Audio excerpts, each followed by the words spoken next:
Hello, welcome back to the channel, and this is a channel where we give you reviews, playthroughs, unboxings. We generally like to talk a load of bollocks about tabletop gaming in general. In this video we're going to be talking about a Western themed Euro. We're going to be talking about Carson City, and in this game you'll be buying plots of land in the wild west. You'll be building buildings, taking actions that will eventually allow you to buy victory points that will allow you to win the game. And in this video we're going to be giving you a very brief overview of the rules. We'll be telling you what we do like, what we don't like. Then we'll come back and we'll tell you whether or not Carson City is worth your time and bother today and in the future. So remember, if you're new here, then please consider subscribing to this channel. Leave a comment in that section down below. We'll see you after this.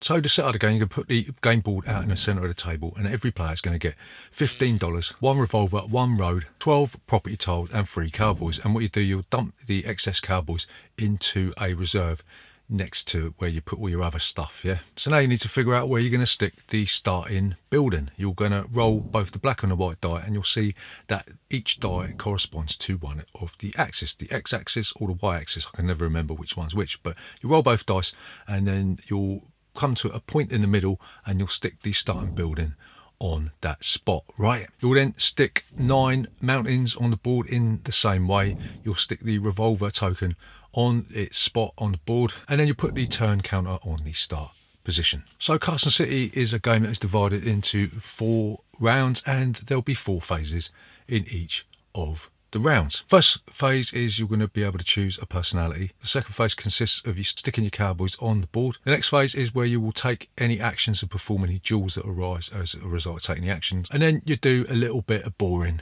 end of round cleanup, right? So in the first phase, the phase where you're going to choose one of the personalities, you'll just look at the available personalities and then you will take one, right? You might have the sheriff, and the player helped by the sheriff gets a special sheriff cowboy from the general reserve, and this allows them to select one action without fear of being attacked, right? Or you might have the banker, and apart from being a wanker, when you choose the banker you immediately receive $9. Then you've got the Chinese coolie. Oh, for fuck's sake.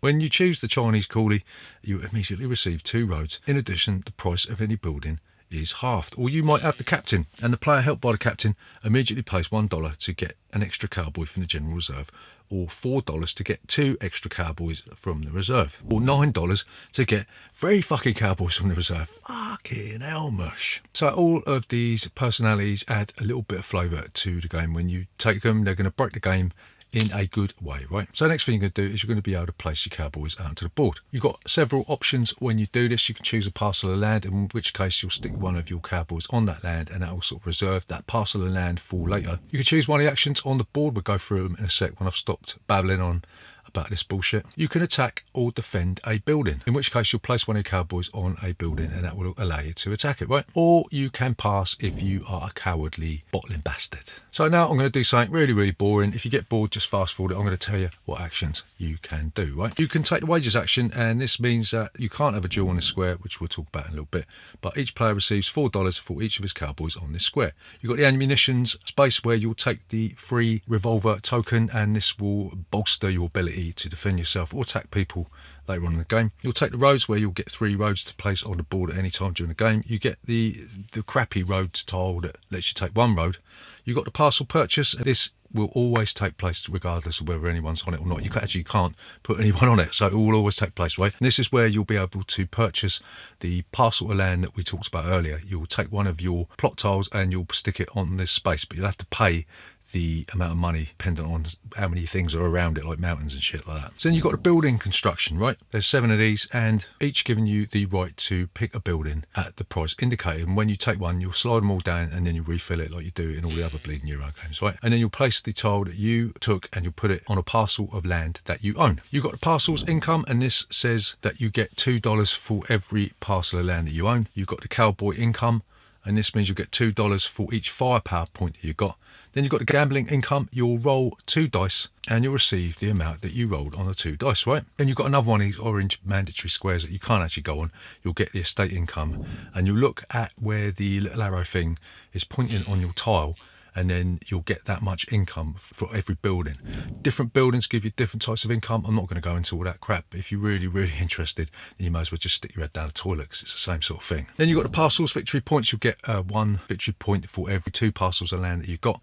You'll get the cowboy victory points. If you stick your meeple on here, then you'll get the amount of victory points corresponding to half your firepower rounded down. Then you've got the estate victory points. You'll get the number of victory points corresponding to the number of buildings that are placed on your parcels. And then you've got the buying victory points, and then you'll be able to just pay money for victory points. Like, why wouldn't you? So as you go through all these actions in order, there'll be like a sort of snake-like thing on the board. You take your meeples off and you'll put them in front of you. You might have a duel, in which case you'll roll a die, or if you're using a variant, you'll pull a tile out, but you'll add as many revolvers as you've got to the die roll, and the player that wins that will win the duel, and they'll take the spoils of that duel, whatever it is, whether it's like maybe taking a parcel of land or taking an action, right? So once you've done all that shit, then you'll do a little bit of cleanup. You'll mess about with all the buildings and all that sort of stuff. You'll get a certain amount of cowboys extra to play with in the next round, depending on what round you're in. So like maybe in the next round you'll get an extra 1 or whatever. You'll look at the cash limit of the character that you chose in the first phase, right? And you'll have to discard any money that you made over the limit of the personality. So the game ends after the 4th round. Every building, house or mountain gives 2 victory points to their respective owner. You'll get 1 victory point for every $6 you got left over. And a player with the most victory points, funny old thing, this is really original to Euro games by the way, will be the winner of Carson City. So what do we like about Carson City? So the first thing that we like about Carson City is that the personalities add a much needed strategic depth to this. Not only do they give you a game breaking special ability that's going to help you out when you most need it, but they also give you that pesky cash limit that you've got to be aware of. If you've got a banker, you ain't going to have no trouble, are you? Because they've got a high cash limit. But if you've got a sheriff, for instance, you're only going to be able to keep $20 at the end of the round. So it almost seems as if the more powerful the ability of the personality, the less cash they're going to be able to hoard at the end of the round, right? So that is a really interesting decision to make. Are you going to choose a personality that gives you money that will maybe allow you to buy those victory points on the old snaky thing, or do you give yourself a personality that's going to allow you to build your engine and wait till later on in the game to buy the victory points that you need to win, right? Love it. Second thing we like about this one is that the way the buildings rotate allow you to keep track quite easily of the bonuses that they give you. There's none of this dominant species thing where you're going to have to constantly reevaluate the board. Every time you change something, you're going to turn the building around to reflect any changes, and it makes it really easy to analyse the board, and it means that the game doesn't slow down like a lot of these other Euro games. Yeah. So the next thing that we really like about this one is it's got a lot of variants in the rule book that really probably work better than some of the core rules. Like for instance, the Might is Right variant, where you're going to be given a set of tiles to mess about with instead of trying to accumulate the revolver tokens, means that it's a lot fairer and it's a lot more simpler, isn't it? Because everybody's going to be drawing 6 tiles from the supply, and you're also going to be dumping that random die roll when you're having duels. Yeah, you're just going to be playing these tiles. So I like the variants in this. Maybe they should have put them in as core rules, but it don't really matter because you could just throw that out, can't you? Duh. So what don't we like about Carson City? So the first thing that we don't like about Carson City is that the theme seems to go missing in this game. I mean, when you put the board out, it's just like a grid. It looks vile. There's nothing linking the board to the theme. Other than the old personalities, there's not really anything to anchor the theme down. And when you're playing this game, it just feels like you're juggling a load of random mechanics, and the theme is like trying to talk to you through one of those old 1970s partitions that your parents used to have in your house. So yeah, the theme, whilst it's there on the cover, yeah, you've got that sort of, that bloke staring at you with a gun.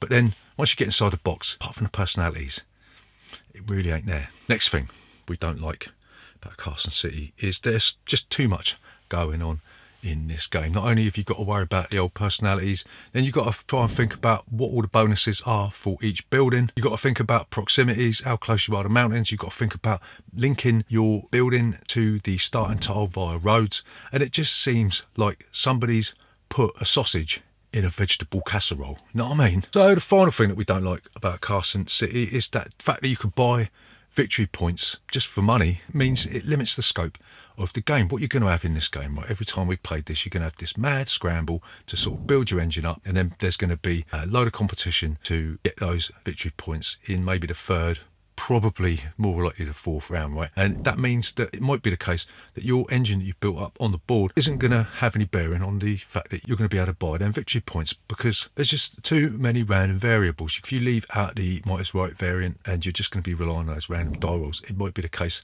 that the action you can take is just literally going to be taken away from you because you threw a die and it went into the cat bowl. So it just seems like this game is sort of funneled into engine building, mad dash for victory points. So is Carson City worth your time and bother today and in the future?